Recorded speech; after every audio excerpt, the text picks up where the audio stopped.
जय माता जी दोस्तों, मैं हूँ अर्चना तिवारी। स्वागत करती हूँ अपने चैनल ज्ञान की बात विद अर्चना चिंतामणि में आप लोगों का। चलिए जानते हैं, इससे पहले आप मेरे चैनल पर नए हैं तो अभी चैनल को सब्सक्राइब कर लें ताकि आने वाला हर नई नोटिफिकेशन आपको पहले प्राप्त हो जाए।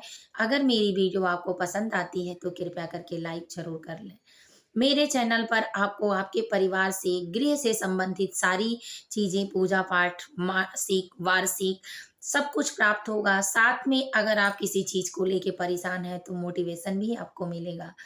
तो हमारे चैनल को आप लाइक और सब्सक्राइब करके अपने परिवार के साथ सत्य सनातन धर्म में शामिल होकर सामाजिक और सांस्कृतिक सभ्यता के साथ अपने परिवार को सुखी संपन्न बना सकते हैं। इसके साथ चलिए जानते हैं आज का वीडियो हमारा है कि पूजा गृह में कितना मूर्ति भगवान गणेश जी का, माता दुर्गा का यानी अन्य देवी देवताओं की मूर्तियां अपने पूजा गृह में आप अपने घर में रख सकते हैं और कितना रखना शुभ होता है और कितना रखना अच्छा यानी अशुभ माना जाता है। तो वीडियो में इन तक बने रहिए और सारी जानकारी आसानी से 2-4 मिनट में प्राप्त करिए और देखिए आपने क्या गलतियां की हैं। तो चलिए शुरू करते हैं। सबसे पहले पूजा का स्थान सकारात्मक शक्तियों से भरा होता है। सकारात्मक शक्तियाँ हमारे घर का जिस तरह से धन रखा हुआ, पैसा रखा हुआ तिजोरी होता है, आप उसको बचा के सुरक्षित सही स्थान पर रखते हैं, लोगों की बुरी नज़रों से बचाने के लिए उसको जगह-जगह दूसरे स्थान पर रख के उसको छुपाते रखते हैं, साफ-सफाई करते हैं।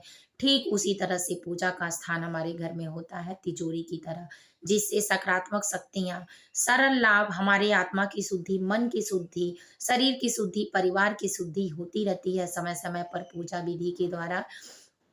तो उस मंदिर में आप अगर कुछ गलत तरीके से कोई चीज़ रखते हैं, तो आपके लिए नकारात्मक यानी दुर्व्यवहार करने वाला साबित हो सकता है, जिससे आप सही नहीं करते हैं, तो आपको फल भी सही नहीं मिलता है और बहुत सारी गलत जानकारियों की वजह से या जानकारी बिल्कुल नहीं है, इसकी वजह से आप गलती करते हैं।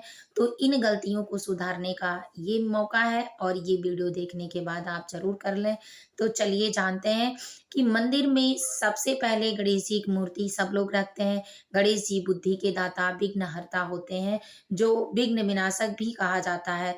तो हमारे बुद्धि को, ज्ञान को प्रदान करने वाले हैं, घर में बच्चों को विकास देने वाले हैं, सद्बुद्धि संस्कार में ढालने वाले हैं, समस्त कठिनाइयों में सद्बुद्धि को देकर हमारे कार्य को सफल करने वाले, सुसज्जन बनाने वाले, सम्मान देने वाले वही होते हैं। तो चलिए जानते हैं गणेश जी की मूर्ति हमारे घर में विषम संख्या में नहीं होनी चाहिए। जब भी हो तो सम संख्या में गणेश जी की मूर्ति रखें। वैसे तो एक मूर्ति रखना ज़्यादा अच्छा होता है, लेकिन अगर हो सकता है गृह प्रवेश में मिल जाता है, आप कभी खरीद लाते हैं, कोई दे देता है, तो कई मूर्तियाँ हो जाती हैं और हम उनको ऐसे फेंक नहीं सकते हैं या ऐसे विसर्जन नहीं कर सकते हैं, जब तक उनकी पूजा-पाठ विधिवत ना हो जाए या वो खराब ना हो जाए। तो इसीलिए आप जानते हैं कि सबके वहाँ ये हाल होते हैं, तो इसीलिए जानते हैं कि गणेश जी की अगर आपके घर में मूर्ति 3, 5, 9, 11, 13 इस तरह से विषम संख्या में है अगर, तो आपके लिए नुकसान है। कभी भी गणेश जी की पूजा करने का आपको लाभ नहीं मिल पाएगा, क्योंकि आप जब जो चीज़ें अनजान में भी गलत करते हैं, तो बार-बार करते हैं तो उसका फल उल्टा हो जाता है।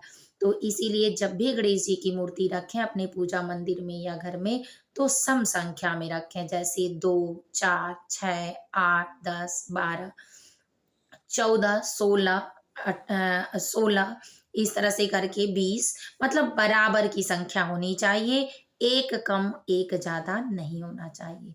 तो जब सम संख्या होगी तो बराबर होगी और विषम संख्या होगी तो ज़्यादा कम होगी। तो इसीलिए आप जब भी रखें बराबर में रखें, अशुभ माना जाता है शास्त्र के अनुसार, इसीलिए गणेश जी की मूर्तियों को विषम संख्या में अपने घर में नहीं रखा जाता है। बुद्धि के दाता होते हैं, उनको बराबर संख्या में रखने से आपको बराबर लाभ मिलता रहता है। दूसरा दुर्गा जी की मूर्ति। दुर्गा जी की मूर्ति जब भी अपने घर में रखें तो एक रखें, लेकिन अगर किसी विषम परिस्थिति में या बहुत अच्छी-अच्छी मूर्तियाँ हैं जिसे आप विसर्जन अभी नहीं कर रहे हैं, तो 1 साल नवरात्रि की पूजा करने के बाद आप कर सकते हैं विसर्जन।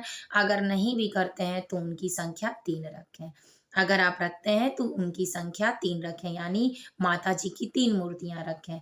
गणेश जी की, लक्ष्मी जी की या गौरी गणेश की मूर्ति एक ही होती है, लेकिन अगर आप रखना चाहते हैं तो गणेश जी का हमेशा सम संख्या होना चाहिए। माता लक्ष्मी की, माता दुर्गा की, लक्ष्मी एक ही होनी चाहिए और माता दुर्गा का 3 होना चाहिए।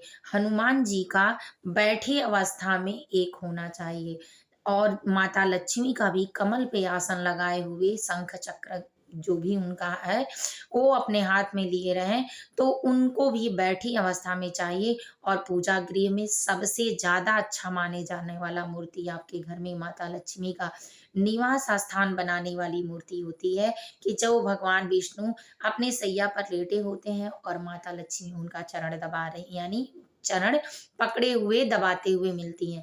वो मूर्ति रखना आपके घर में माता लक्ष्मी का हमेशा के लिए टिक जाने वाला होता है। तो इसीलिए माता लक्ष्मी की एक मूर्ति, गणेश जी की सम संख्या यानी आप जितना भी रखें बराबर संख्या में, माता दुर्गा की 9 9 3 विषम संख्या वाली मूर्ति रखें और कम से कम रखना शुरू करें, 3 बहुत है, नहीं तो 1 ही रखें। और हनुमान जी की जब भी फ़ोटो मूर्ति अपने घर में लगाएँ, 1 लगाएँ, लेकिन उनको बैठे अवस्था में दास के रूप में लगाएँ, तो ज़्यादा अच्छा माना जाता है। तो इस तरह उम्मीद है कि आप एक ही भगवान को अपने इष्ट देवी-देवता की पूजा करेंगे तो सबकी पूजा होगी, नाम जप सबका करें, अब लेकिन मंदिर में 1 मूर्तियाँ रखें। हाँ, एक गलती और कितने लोग करते हैं कि जैसे मंदिर में हनुमान जी की मूर्ति कभी कोई इस कोने लगा देता है, कभी उस कोने, तो कभी इधर, कभी उधर। तो ध्यान रखें कि अगर आपने पत्थर के टाइल्स वगैरह पे लगवा रखे हैं, तो उनके नीचे ही हनुमान जी, ऊपर अगर हैं तो नीचे ही रखें। जो जिस पत्थर पे दिखाई दे उसके सामने ठीक उनकी ही मूर्तियाँ रखा करें या उनके फ़ोटो कैलेंडर रखा करें।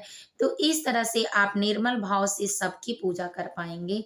और कहा जाता है कि चीनी का चाहे जिस तरीके का आप साँचा देकर बना लीजिए, लगेगा मीठा ही। उसी तरह से भगवान की भले ही अनेक मूर्तियाँ हों, लेकिन नाम जप में आप भगवान का ही स्मरण, सुमिरन, अर्चना, वंदना जो करते हैं, सबका फल मीठा ही होता है।